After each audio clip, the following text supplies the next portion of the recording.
Right. Good evening, everyone. I hope you can at least hear me if you can't see me. Welcome to Stowe Talks. Now, tonight's session is about supporting neurodivergent children through divorce and separation. It's a really important topic. We're not taking a deep dive into a family law issue in the normal way that we would, perhaps. Instead, we're looking at how to support children who find family breakdown even harder. I don't think there's going to be a huge amount of input from me regarding legal matters, but I'm on hand if needed. But I'm really thrilled that tonight's guest is someone who's really well known in her field. Now, tonight I'm introducing to you Sarah Weller. Now, she is, you'll know who she is because you signed up for this most probably. She is an expert in parenting neurodivergent children. Her website, The Weller Way, which is, let me just double check, The Weller Way, literally, .co.uk. I think Kate will probably drop that link into the chat function. Now, it's a really impressive website. As a lawyer, I would call it a resource because it is fascinating. It really is brilliant. It's a great source of information for us as professionals, but also for parents who need to know more. Now, Sarah is extremely well qualified. She's a coach, a supercharged coach, and she holds qualifications in both autism and obviously PDA studies as well. Now, she's extremely well qualified to talk on this subject, hence why she's here with us tonight. I'm really interested because she coaches parents. She coaches parents to understand the significance of the particular diagnosis that their family might be faced with. And Sarah is a force of nature. Now, she's going to be talking about a variety of different things tonight, but the focus really obviously is going to be the impact of divorce on children. Also taking into account children on the autistic spectrum. We're going to also be taking into account children with ADHD. We're also going to talk about something that I didn't know about really, and that's rejection sensitive dysphoria. I hope I pronounced that right, but Sarah, you might have to set me straight. Dysphoria. Dysphoria, okay. Bit of a mouthful, I'm sorry. We're going to be talking about how to prepare children for change. Okay. Now, we're also going to be talking about why it's important to maintain a structure, why it's important to maintain a routine and boundaries. So there will be a lot of practical tips tonight, which is great. I do love these talks we do when they're really practical.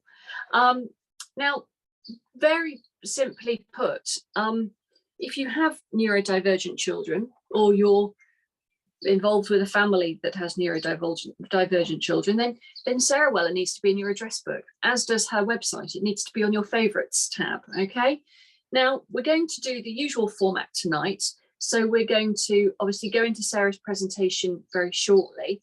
Then we're going to have time for questions. Firstly, I'm going to do some housekeeping. I'm going to welcome obviously the new listeners because I appreciate that our topics sometimes are quite specialist. And we may well be having some new people with us tonight who wouldn't necessarily normally attend our other webinars. So hi. Also welcome back to old friends. It's lovely to have you registered, obviously, for the webinar tonight. It must mean you've got an interest in the subject, which is great. You might obviously be a family member, or you might even be about to go through a breakup, or you've had one, or you might be another, a fellow professional, another lawyer, hi, or a law student. It's great that there is so much interest in this subject, and we do welcome you in whatever capacity you are here in. Now, we're recording tonight's session as usual. For questions, please use the Q&A function at the top of Zoom. We're also going to be using the chat function, and there's going to be a bit of an interactive requirement later on. Don't worry, it's not hard.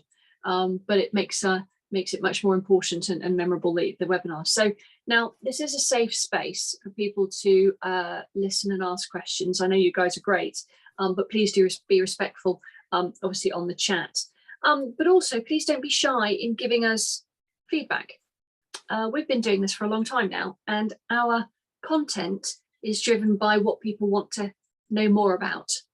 or what experts we might know that people want to get to know, or random areas of family law. We can service pretty much everything. So just let us know what you want more of, or what you want less of, for example. Now, I think tonight's session is probably overdue. And I think we might be at the start of covering a really big topic in a bit more detail. But afterwards, as I say, let us know what you think. And anyway, enough of me. I'm going to introduce Sarah. She's here, and hand over to her with her fabulous presentation. Hello, Sarah. Welcome. Hello, Sarah. Thank you for that glorious introduction. Nice, because my head is bigger already. So it should be. Thank you, Kate, for asking me to come back again. And thank you, Sally, for your coordination. So I'm excited to present today. And I think when, Sarah, you talk about expert, I just want the sort of the most, I learn the most from my clients. So although, yes, I've got the qualifications and I've got over 20 years of experience of working with families, that's through the homelessness sector, the mental health sector, and now I'm set up on my own. I really do, as much as I help my clients, I learn so much from them as well. I just want to say also I'm a mum of neurodivergent children as well. So I have sort of a dual lens, if you like, one from a professional aspect, but also from being a mum and my journeys with my own children. Saying that, I haven't been divorced, so I can't bring that experience to the table.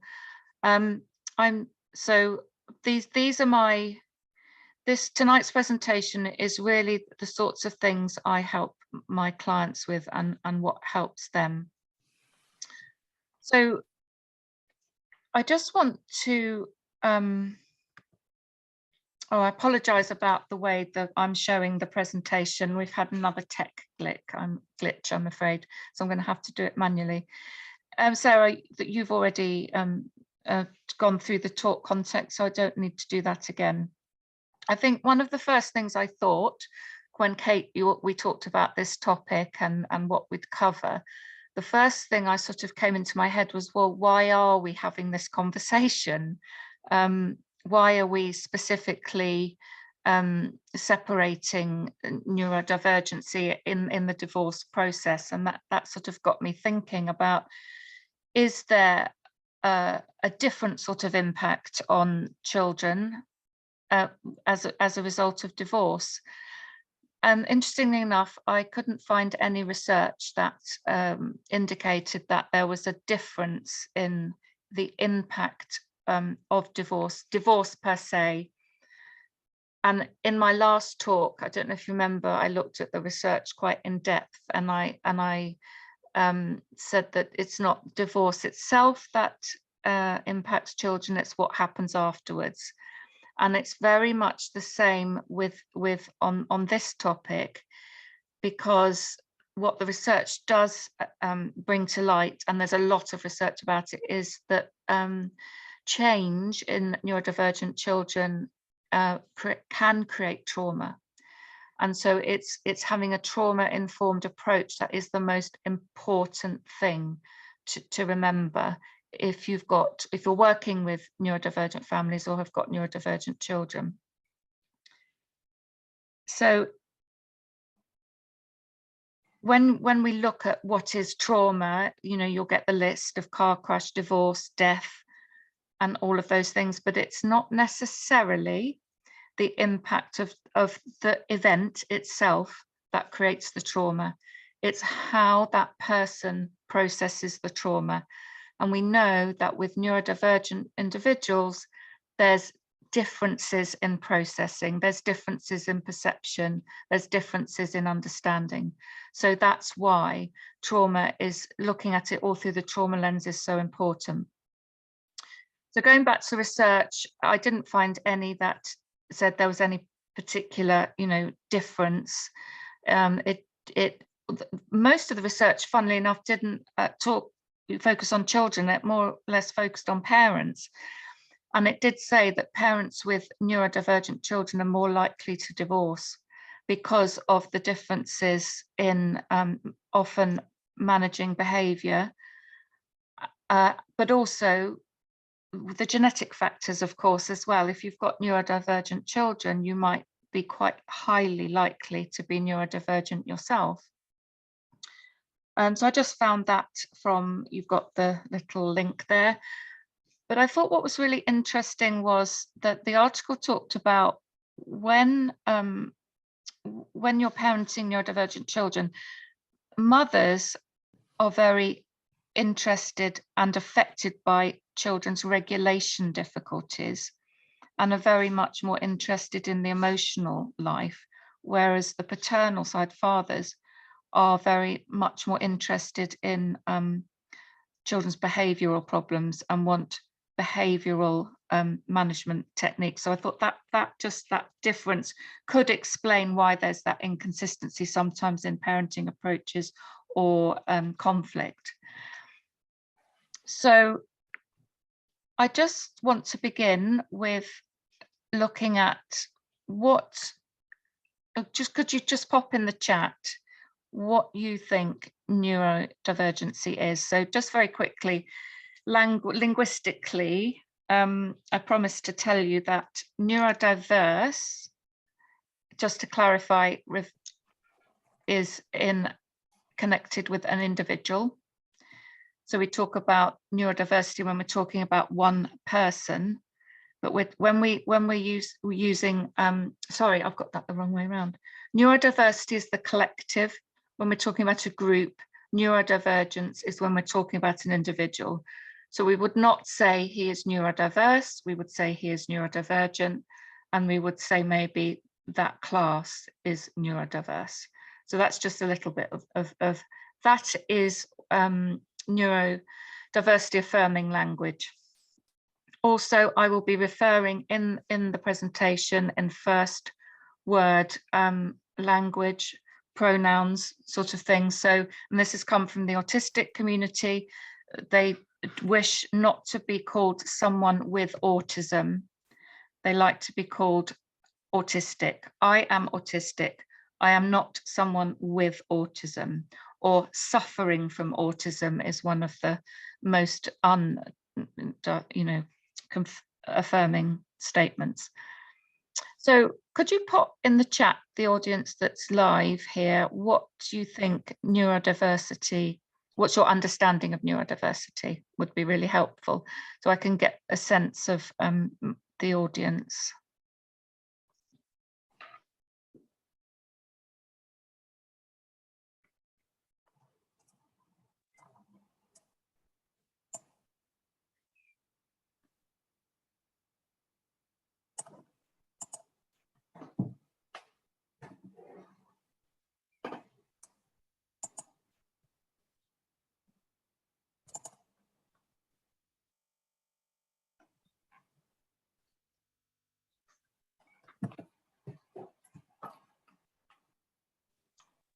Anything coming through? Yes, now we've got autism and ADHD. We've got differences in neurological processing, autistic, ADHD, Asperger's. The whole of human brains are neurodiverse, and neurodivergent people have a difference in the brain type. For example, autistic or ADHD, but everybody's brain has different chemicals. I think you go to the top of the class, whoever just put that. Yes, yes, 10 out of 10 for that. I'm going to retire, actually. Not neurotypical, that's a good summary. ADHD and Asperger's, a difference in how we perceive information and process it. Yeah, brilliant. Sensory issues, the idea that people experience and interact in different ways. So we're firing on all cylinders, everybody. Well done. I love those. Thank you so much. Yes, it is differences in the brain. It's neurodevelopmental. It is genetic, and it is a different way of processing and being in the world. Both autism and ADHD are part of the umbrella of neurodivergency.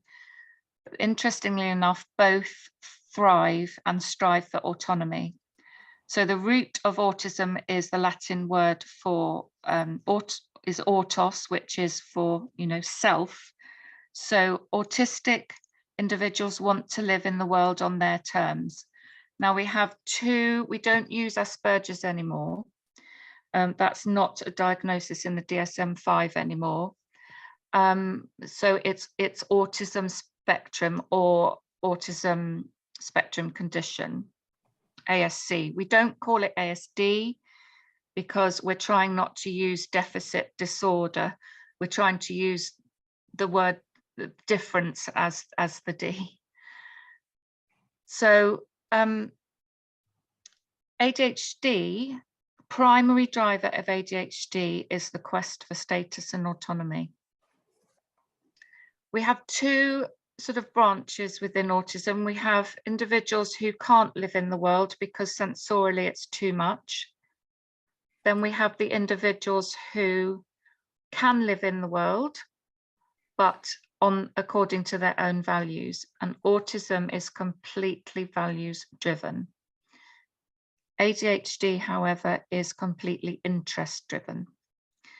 Now, when I'm doing this presentation, it's really hard to give you a specific rundown of these are the characteristics for this, these are the characteristics for that, because there's such a lot of crossover. And there's more and more we're knowing that it's because it affects the same part of the brain, it can it's not necessarily worth getting wrapped up in pathologies and criteria. So this was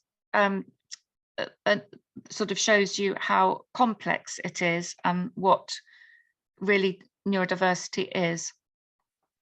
The exceptionally gifted, for example, would have come under the category of Asperger's.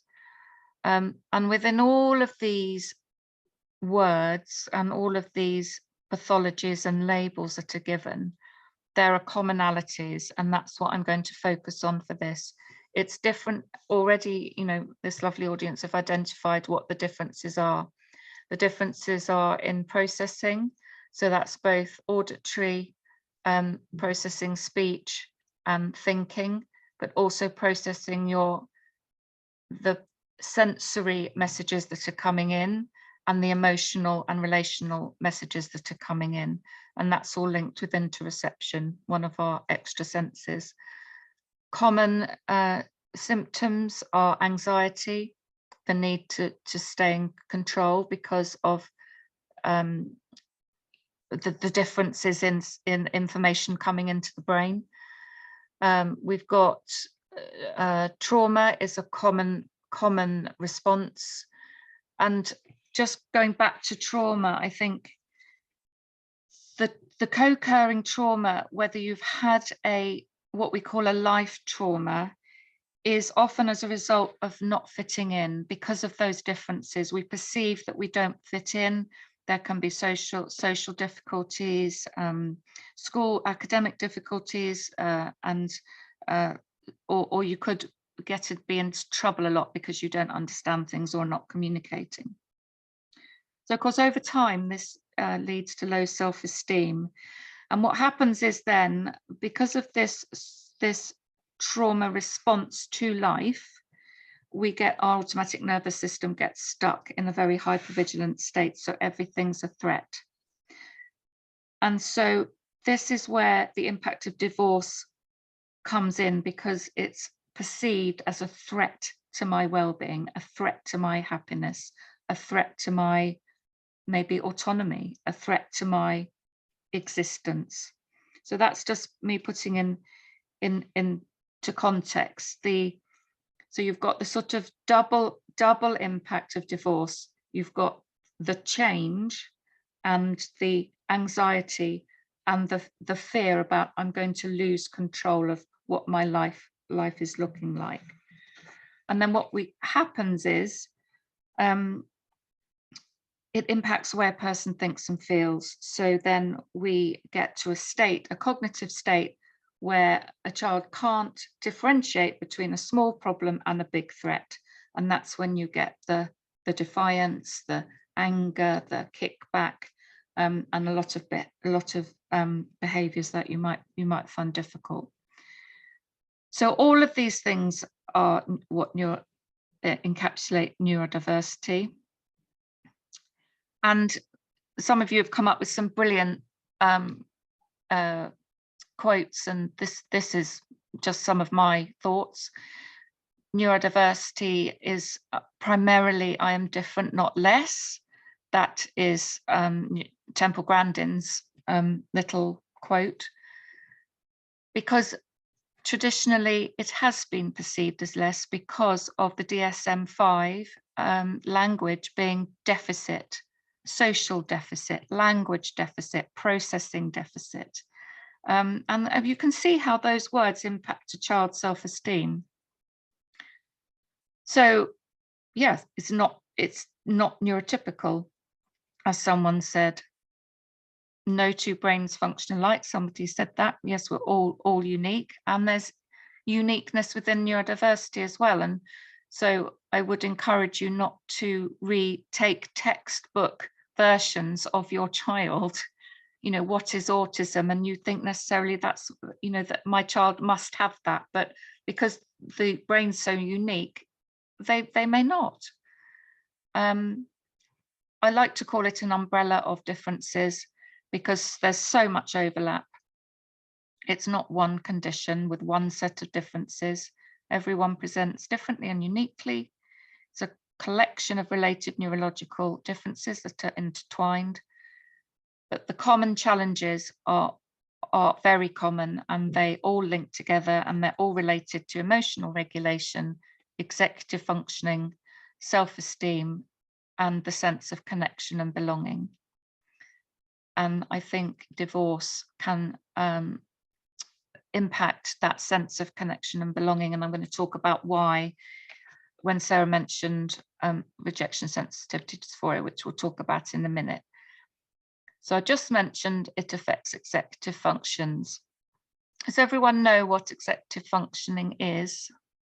Because you're all using them a million % in your professional lives. I love this. I love this diagram. I think it's great. I don't feel very executive this evening, I must admit. It's been quite a tiring day. But if my brain really worked as beautifully as that, I'd be thrilled. Yes. Great. It's a good diagram though, really good. So we tend to not realize that emotional regulation is part of executive functioning. But it's things like all the things we need to use in our learning, in our education, and in our professional lives. We need to be able to organize, plan, and prioritize our work, but we actually need to get to work in the first place. So that requires quite a lot of organization and planning in itself, which is why children who are neurodivergent really struggle with that time concept of getting to school, and morning times are often a very triggering time for parents. Focus is a big one, not only getting started on the task, but then remaining on task. ADHD struggles, if you've got the inattentive type of ADHD, struggles to maintain focus because it gets so easily distracted. Alertness is difficult because there's sleep dysregulation often, and staying on task, staying on track to the end is really, really hard for ADHD. Whereas for autism, for example, super focus, hyper focus, especially if it's is really ticks the boxes of interest and passion, and they can see the purpose. Memory is a big one. We have 3 types of memory. We have long-term memory, which autism is absolutely brilliant on. Autism often has a photographic memory, which is why it can do so well, why they can do so well in exams. And then we have our short-term memory about what we've had for lunch yesterday at a restaurant. But what we use mostly is our working memory, and that's remembering how we do things, what we need for certain things. So what books do we need for that lesson, what homework have we got, you know, all those sorts of things is working memory, but also working memory is responsible for things like cause and effect. So it's learning from my mistakes is very, very difficult because I have to remember what I did last time and then the consequence. And because I have no working memory, I can't remember. So of course you can see for parents, that's a real trigger. Why can't you just learn from your mistakes? You know, because you keep making the same mistake, but it's because the working memory is not attentive. Emotions, so good emotional executive functioning requires the ability to manage frustration and modulate emotions according to the situation. And we know with neurodivergency, perception is can be very, very different, also depending on the amount of sensory information that's coming in as well. And emotional dysregulation is a key feature of the whole umbrella. Even things like dyslexia, which people assume is a learning challenge, it's a visual preference of learning rather than an auditory. And what I mean by that is thinking in pictures rather than words. Emotional dysregulation is very common.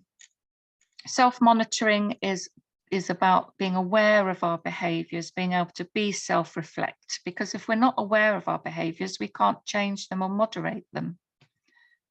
And then we've got flexibility to be able to turn our attention to different tasks, essentially multitasking, but also to finish tasks and move on to something else, which is why you could see why transitions for an autistic child could be quite difficult if they were in gaming, for example, when they came home and then mum or dad came to pick them up to take them to their house. There could be difficulty with that transition.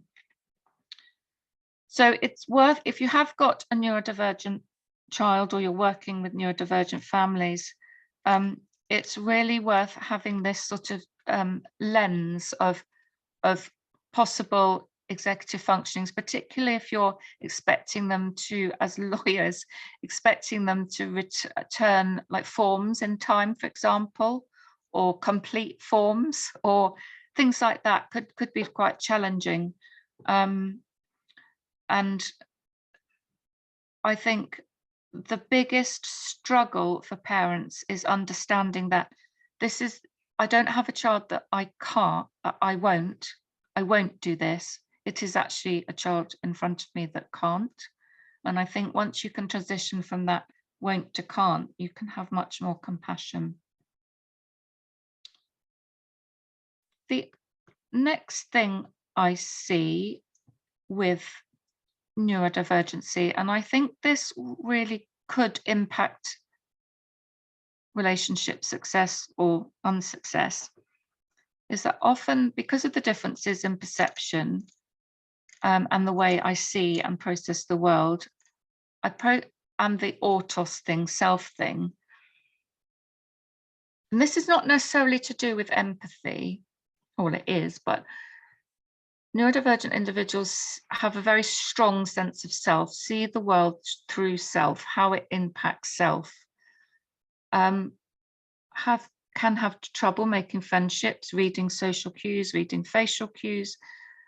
And so it's really hard sometimes to develop that we map of understanding your internal world and your thinking and what's going on for you. And then you can see why that could be translated as lack of empathy. But that's a very old now view of autism, because we now know, and I see and I witness this, that autism has so much empathy for what's going on in the world, and especially for animals, because human beings are tricky. It causes a lot of pain.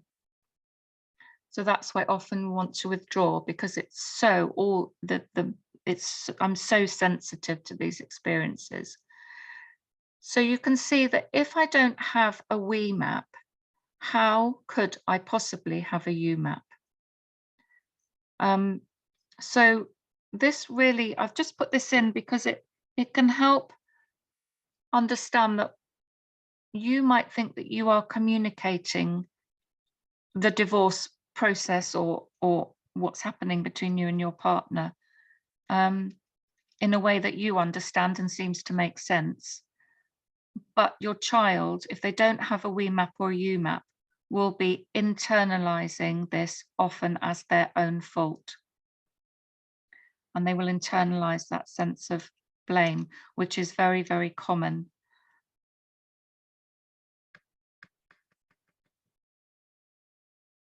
Does that make sense, that concept? I think it does. Yeah. Okay. It's not to say that that can never change. I'm not saying that it can never change, but that's where something sometimes developmentally it gets stuck. You know, I'm not saying that, you know, neurodivergent people can never have we maps or you maps. I just want to make that clear. But it's difficult, is what I'm saying. I think it's interesting. Is it worth just running through it one more time for anybody who's, I'm just looking at the chat. Well, maybe we can recover it at the end, if that's all right. Sorry, Sarah, proceed. It's all right. I can stay on it. What is there a comment? Just a comment asking if you could explain it a bit more. Have we got a slightly different angle to look at the we map, perhaps? The we map is because I struggle. So I'm autistic. I'm not actually autistic. I'm in Stowe now. Sorry. I'm an autistic individual. I struggle to understand my own internal world because I have trouble with interoception. So interoception is about recognizing bodily signals. So, you know, when somebody says, well, what's anger like? Where do you feel anger? If you're autistic, you might not know, you might not be able to connect in with that. So because I don't understand my own internal world, I have no reference point. I have no map. I don't understand emotions. I don't understand what people do with emotions. I don't know what they're for. So therefore, I can't understand what you might be experiencing, because I'm assuming that you're thinking the same as me, but obviously you're behaving as if you're not thinking like me. So I'm very, very confused because I can't read you. I don't understand what you're thinking. I don't understand what you're feeling because I've got no reference point within me to have a reference point within you. Does that help? I think that's great. I think the chat's silent, so I think we've nailed it, Sarah. Okay. Good, thank you. Yes, I think we've nailed it. Wonderful. Proceed. Okay. So one of the major impact of neurodivergency is this not feeling connected or safe necessarily with another person, because I don't understand what you're feeling and thinking, and I've got my own reference system. And when we have a big relational change, or when we have conflict with somebody, or when we feel criticized or even given feedback, as a neurodivergent individual, if we've got rejection sensitivity dysphoria, we get a sense of extreme rejection. So we're so hypervigilant to relational safety, we have a heightened response to anything that we perceive as possible rejection. So we might go through a relationship making meaning of things that are very, very neutrally said. So, for example, if my partner said to me, "Have you watered your plants yet?" If I had rejection sensitive dysphoria, I would think, "Oh my God, he thinks that I leave my plants to die and I ignore them, and I'm rubbish at looking after my plants." So already a neutral question, "Have you watered your plants?" which is just a conversational piece, I've attached a whole load of meaning to what they've said. It's very commonly co-occurring with autism and ADHD, and it affects the nervous system because I now feel unsafe because I think you're going to reject me. I think you're going to leave me. I think you're going to abandon me. Very linked to sense of abandonment. So there's a great deal of emotional dysregulation and hypersensitivity to any perceived feedback, criticism, even though it's intentionally well said. So this is one of the things to be really bearing in mind if you're thinking of divorcing, and whether you may not have got a diagnosis. This is often not, this doesn't often come up in assessments. I can just get a sense of that it is there. If you have a child who repeatedly, "Do you love me? Do you love me? Do you love me? Well, how much do you love me? Can you prove that you love me? You're never going to leave me, are you?" And lots of really sort of intense short burst questions, or they are on you a lot, physically on you a lot, then there could possibly be that sense of or extreme dysregulation when you've just asked them to do a simple task, or you've just asked them, "Have you done your homework tonight?" And then they completely go off the handle, thinking that you think that they never do their homework and that they're rubbish at doing their homework.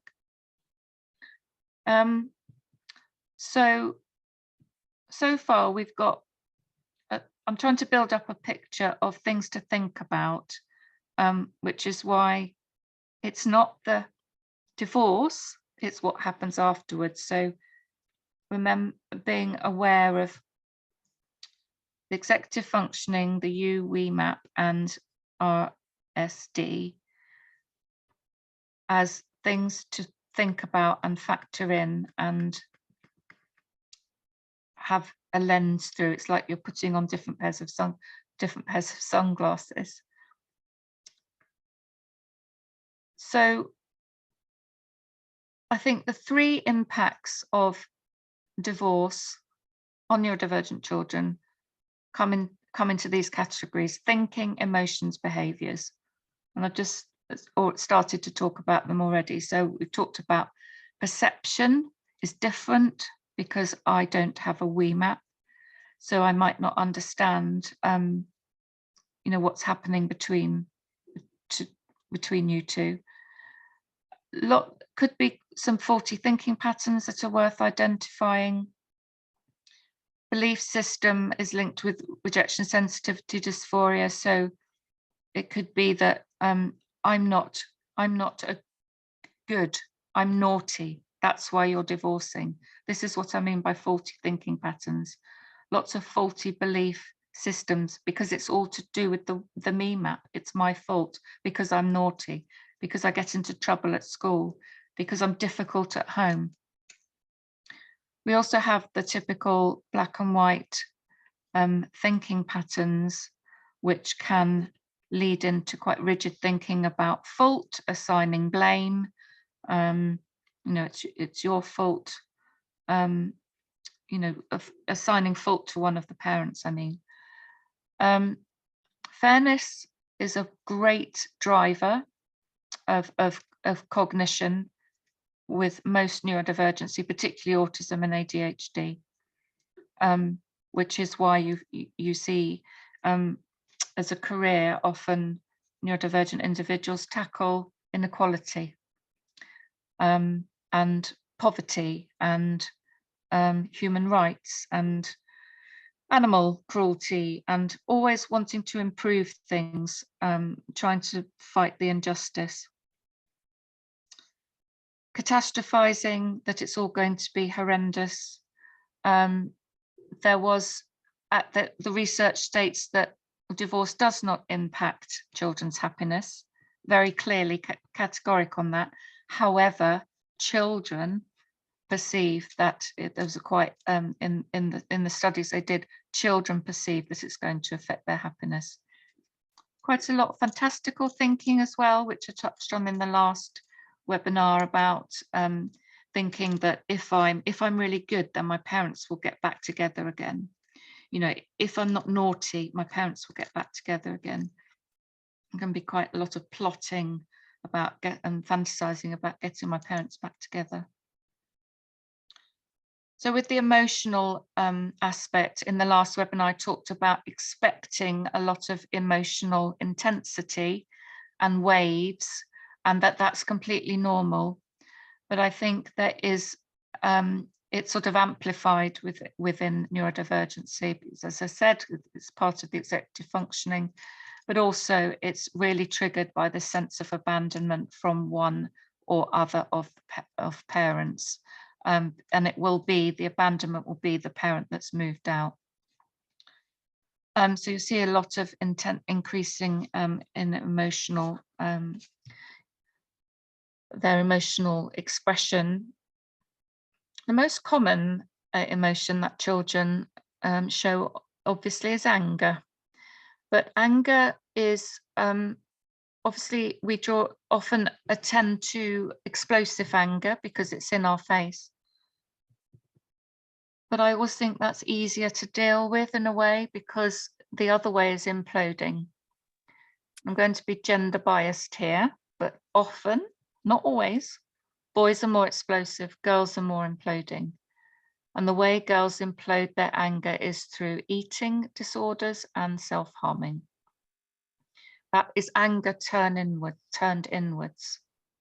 Okay. Because, so ask a quick question, so if we don't skip over this part, because I think we've had a question about extreme self-consciousness. So a child who worries about how other people might perceive them. Yes. Is there a term for it, and what would be behind it? Thank you for that. I'm going to add that to my slide. Yes, absolutely. Now that's interesting, because that's all linked with what my priorities are for the world. So it's internal versus external. So because I might not be able to emotionally regulate, when I see a tidy house, or have a tidy room, or dress nicely, or I'm externally presentable and I can mask my difficulties. And so often that leads to we need external validation, because we can't give ourselves internal invalidation. So yes, I'm running a lot of differences. So in my life, I don't want to appear to be different. I want to be the same. So that's really linked with that self-consciousness and wanting to be the same as my friends, for example. Yeah, thank you for raising that. I think that's a really important addition. There's often a really heightened self-consciousness as well. So then behaviors, already mentioned some of them, can go and link to, you see, what we see with behavior is that we may see a behavior is difficult for us to witness or to manage, but there is always a positive intention of a behavior. Every single behavior, there is a positive intention, and it's connected with needs. Either normally, I'm trying to get a need met, and blaming and a punishing type of behavior is always to do with because it's not fair. And I value, one of my core values in life is fairness and equality. Blaming and punishing behaviours manifest as non-cooperation, defiance, and it can often be perceived as inequality of living arrangements as well. So if dad's got a bigger house than mum and I'm living with mum and we're in a much smaller house, that's not fair. And I don't understand why it's like that. We can have less resilience to, I've forgotten to add what the two is, to things that we normally are resilient to, that we normally have got capacity to. So we lose resilience. Things that we find easy can become very, very hard, and often get regressive behaviours in terms of immaturity, but also sleep disturbances and disruption, and more seeking security. So wanting to sleep with the main caregiver is very, very common. Like they might come into your bed when they're sort of 1 or 2. I've known even sort of teenagers to want to come in and sleep with their parents. You may get sort of disinterested and avoidant behaviours, which might include increase in gaming and isolation. So they're the sort of things to be aware of and look for. I kept this slide in. I'm not going to talk about this slide, but I kept this slide in from the last presentation, Sarah and Kate, because I thought it might be quite useful in context of how to communicate, but I'm not going to go through it now. Just aware of time. So the main challenge you have is, for a neurodivergent child with divorce, is resistance to change. And that's because there's probably going to be more transitions. It might be also a change in school as well, a change in home, but also transitions between, caregivers, etc., locations. So you can see that with the increase in transitions, you've got more energy required from the executive functionings. So you would hope that maybe a 16-year-old might be able to take the right books from one home that they need for school when they're going from another home. But if they're, because we think that by the 16 you should be able to do that, but for a neurodivergent child, possibly not, just because it's all about prioritizing, planning, working out what you need when you need it. It could be just too difficult. We've talked about the thinking patterns. The thinking patterns that are affected with change are, I need same, and now I've got different. That gives me anxiety. I need certainty. I don't know what divorce is going to look like, so I'm uncertain. So that gives me anxiety, and that will manifest itself in, I feel out of control. So what children tell me are things like, I don't know what it will be like. I don't know what will be expected of me. I don't have an internal reference or map of knowing what's going to happen. So that's the sort of language I'm being fed back. And so we've got transitions, we've got thinking patterns, and then we've got to incorporate the role of the sensory system, because there are sensory processing differences within all aspects of neurodivergency, but particularly autism and ADHD. And what I mean by that is that we get heightened reactions to either a particular noise, sound, tones, pitches. Could be unexpected loud noises like thunder. It could be normal noise like classroom noise, cars, electric appliances. So when we think about transitioning to a different location, if there's 2 caregivers, you've got to get acquainted with a new sensory environment on many different levels. noises in the house, for example, maybe new environment at a different school, maybe, or maybe a new partner is bringing a new sensory intervention, a new sensory processing situation into the equation. So all of these things are worth having some plan around, anticipating what you need to put in place to help change be as successful as it can, and supporting children.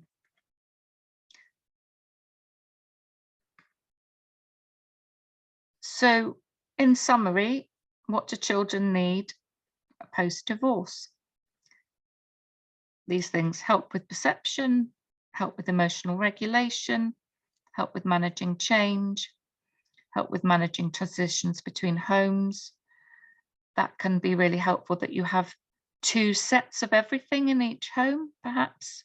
So they're not expected to pack their toothbrush, pack their, bits and bobs. They can just go there and it's all there. So they don't have to remember a lot of stuff. They need a strong relationship with either one or both parents. Remembering what I said on the last webinar, that the key is a strong relationship with one. Doesn't have to be both, particularly if there's an absent parent. It doesn't impact a child's well-being. It's the conflict, the exposure to conflict between parents that affects children's well-being. Maintenance of the familiar routine is even more important with neurodivergence, to try and to keep it as similar as possible, so that they get that sense of predictability, which keeps them more regulated.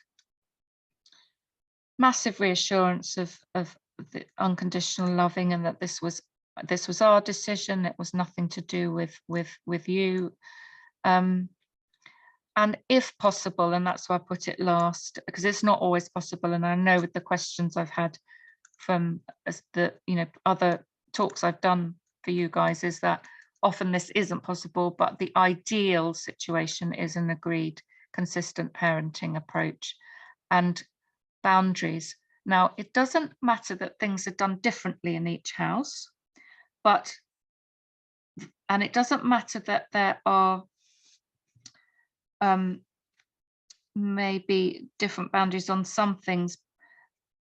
Like, for example, there doesn't have to be the same rules around gaming, for example, but what there has to be is the same boundaries and consistency over values. So that's a key part of a co-parenting plan, is what values are we putting limits and boundaries around. And what I mean by that is about respect, linked to rudeness, physical aggression, and property respect as well. So it's more things like kindness, respect, and whatever else your key values are. But also Sorry, Sarah. I think I'll just ask this one now. What happens if consistency just isn't possible? Well, and that's why I put it last. Or if it's not possible, you must always give the why. When you are trying to put your boundary and limit in place, always give the why, because autism and ADHD need the logic. But the next thing to do is try to be as collaborative as possible. We have this problem, how can we solve it together? So it doesn't come across as a controlling element, because collaboration is so important because it clashes with, control clashes with autonomy. So you're respecting the autonomy of autism and ADHD when you're seeking to be collaborative. Okay. When we've got we're looking at values, obviously, and how would you deal with aggression and also verbal and physical abuse as they're hypervigilant? Well, it's difficult, isn't it? Because sometimes you've got learnt behaviours as well, sometimes. So that's really difficult. And we know that autism copies. So that's where often you have what's advisable is to get outside intervention rather than try and do it yourself. So in terms of seeking therapeutic interventions, someone that does specializes in emotional regulation techniques, so someone that specializes in something like DBT, not CBT. CBT won't work for autism because it's challenging thinking patterns, which are often very fixed. And if you try and change my thinking pattern, I perceive that as a threat. Sorry, Sarah, I've got to interrupt and find out what DBT is. That's my my ignorance there. Sorry. Right, it's dialectical. That's not dialectical. I only know it as DBT. DBT is you are it's more about emotional. It's working on your emotions rather than your thinking. Dialectical behavioral therapy. There you go. Yeah, it's just dialectical. Yeah, so it's thank you very much to the team that's involved here. Well done, everybody. it's about not being afraid of your emotions. Now, most of the aggression we see is because people are afraid of their emotions. They see them as threatening. They don't understand them. They're overwhelming. They're emotionally flooded. And they don't know what to do with them. So DBT really helps with that. It helps you. It's almost like that. It's quite mindful. It's like mindfulness about accepting the emotions there. What's the message it's sending me? And listening to the message that it's sending me rather than making judgments about it. And I'm not blaming other people. I am just having my relationship with that emotion, and then I can have a choice with what I do with it. So I would say that it's really important also to have other trusted adults that can come in and help. So, for example, one family I'm working with, when their son has a complete, distress, it goes into a distress phase, and that can last for 2 or 3 hours. She calls her dad, and her dad just sits until it's over.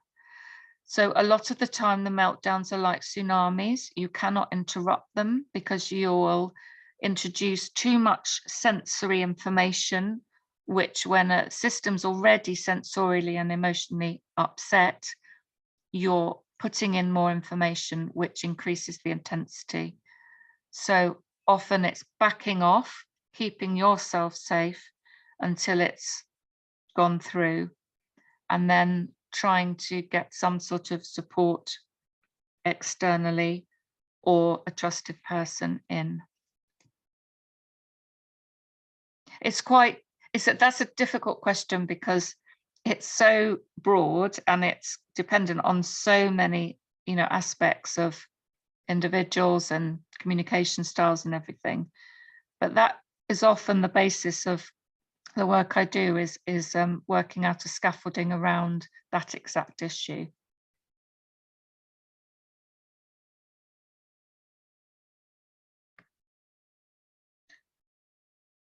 So I come back to, just to finish off, it's always about what good enough parenting is, and it's not about perfect parenting, it's about good enough parenting, which is the 5 C's, and this is a universal model of parenting, neurotypical or neurodivergent.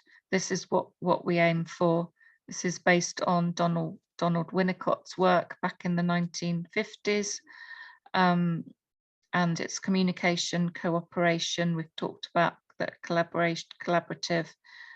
Showing that you can be flexible is so important when you've got a child who can't be flexible. and showing them that being flexible isn't dangerous is really important,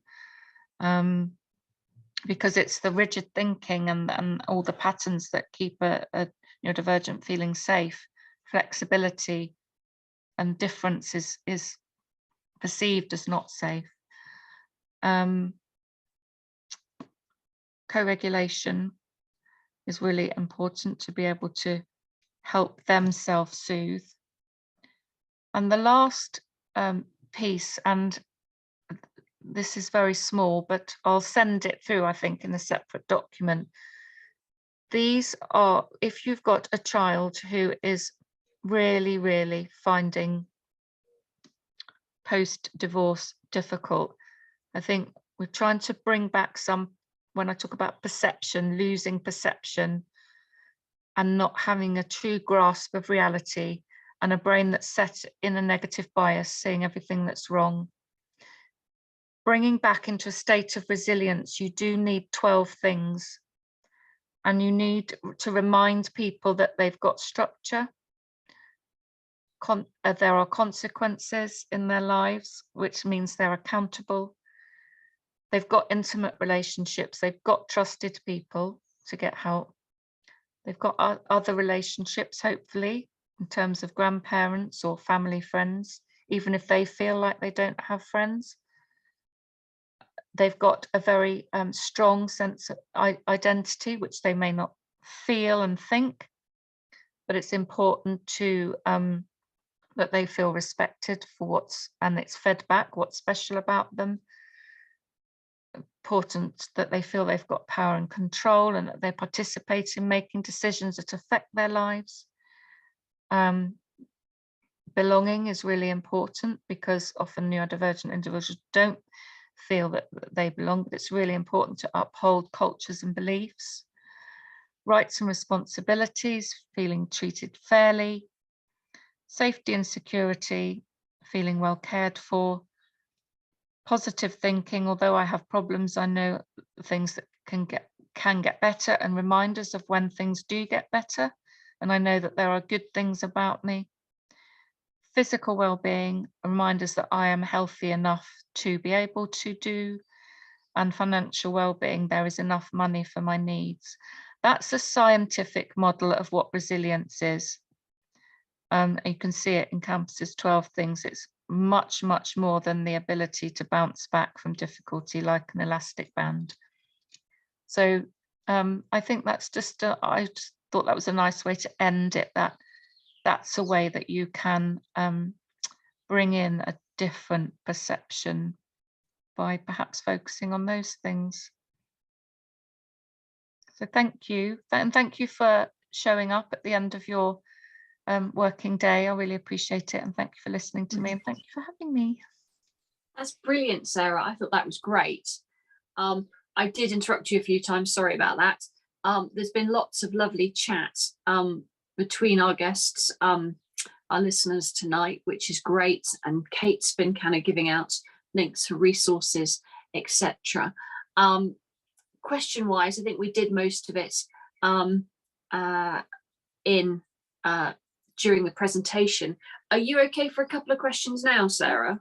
Yeah. Have you got any specific advice when there's a particularly acrimonious divorce which is being dragged out with court proceedings? Not to share the I can't say that word, not to share the acrimony with the children.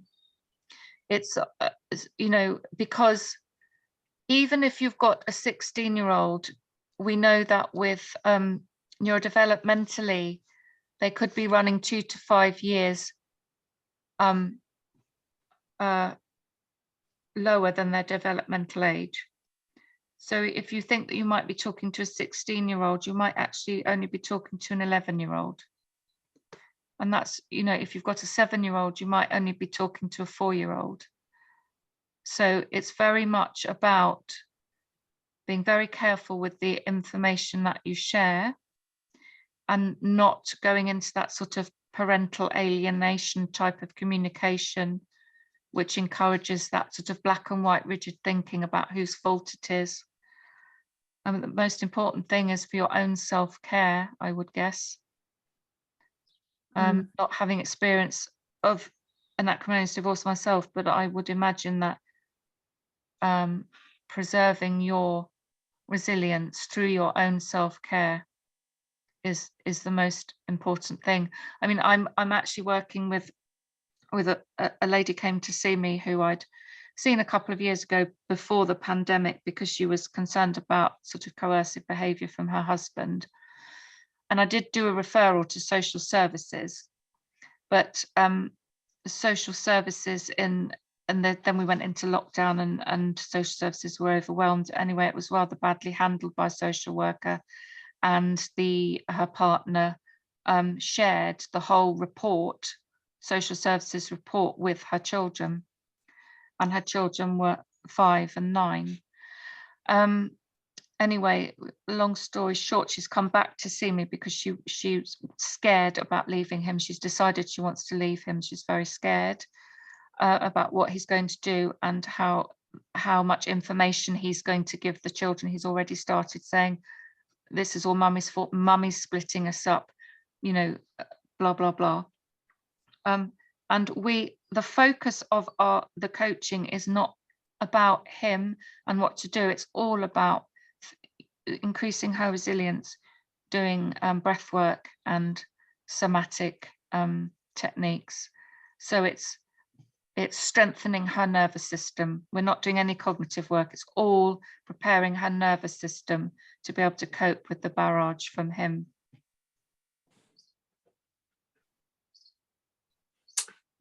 Yes, that's brilliant. Thank you. Sorry, I was just reading the chat there. Maybe divorce coach is also next on your list, Sarah. Not for me, but that you've got contacts with loads. We do. And what you're saying is exactly what they would say. You've got to make sure your own resilience is tip top. Make sure you're physically fit, mentally fit as far as you possibly can. It is an aspect of putting your own life vest on before you can help others sometimes. And divorce is hard. It's really hard. One last question, a bit more of a practical one, in terms of going back to the DBT, which I'm learning about obviously this evening. Is there an age bracket where DBT works best for, and does it work for young kids? And also, where can we find a DBT child therapist? Yeah, it works. It works really well with any age, because even those, you know, mindful techniques for a small child, like you can look at a fish pond and you could draw it, a fish pond with fish in, and name a feeling or emotion at each fish, and then just imagine or visualize them swimming off. They're not staying in the pond. So you can do it in all sorts of different ways. I mean, mainly I would recommend play therapy for children, for small children. For primary school age, I would recommend play therapy, because that is very accessible for children. The difficulty with DBT is it does require a certain amount of being able to identify your emotions. And if you struggle with that because you've got interoception difficulties, you're struggling to recognize your internal world, you will find DBT difficult. But for example, ADHD is it would be very useful for an ADHD profile, but not autism. Autism interventions for dysregulation and aggressive behavior need to be sensory, always sensory. So things like hanging upside down, swinging,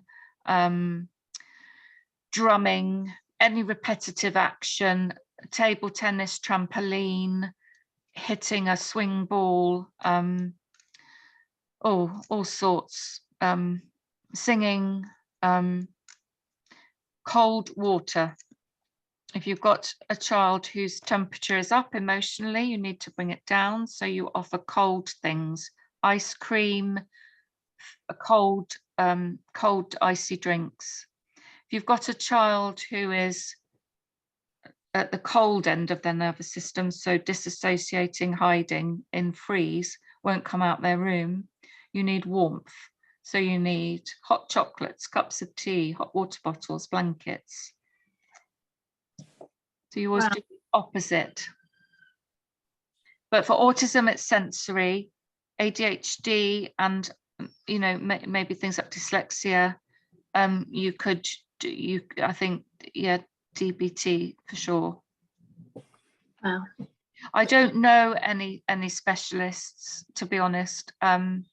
You can just do it. I mean, you can read books, and or you could about it to get a sense of what it is, or Google the counselling directory in your the BACP directory, and you type in what sort of approach you're looking for and your location, and it should come up who does what in your area. Yes, someone suggested also asking the local CAMS team. So, yeah. Wow. You guys are a really helpful bunch tonight, actually. Yes. All our guests. They've been helping each other in the chat. It's lovely. We're nearly 45 minutes over our time slot, chaps. I think that's a wonderful seal of approval for you, Sarah. I think we'll need you back if that's okay. I'm sorry to eat into your evening. I've enjoyed it. I completely lost track of time. Sorry about that, everybody, but everybody's still with us. Thank you very much. Again, please let us have your feedback. I've loved tonight's session. Sarah, thank you very much for joining us. The next session we have is, it might be of interest to our listeners tonight. It's at the end of June. It's June 28th, and it's how to parent alongside a difficult ex-partner. And the person, the guest there will be Tom Nash, who you might have heard about, who does an awful lot about co-parenting, blended families, that sort of thing. So again, you might be able to pick up some top tips there. Sarah, I'm not sure if you know Tom, but I don't know. Yeah, interesting, very interesting chat. Yeah, I might come on that one if that's all right. Yeah, brilliant. Of course you can. Of course you can. I think you've earned yourself a free pass for all of them tonight. Thank you. Just to let everyone know that you'll get the slides. Yes, you will. And yes, as I say, interact. Let us have your comments. Let us have your feedback. Any questions or something we haven't covered, obviously get in touch. That's great. Right, so it's a very sunny evening up here in Yorkshire.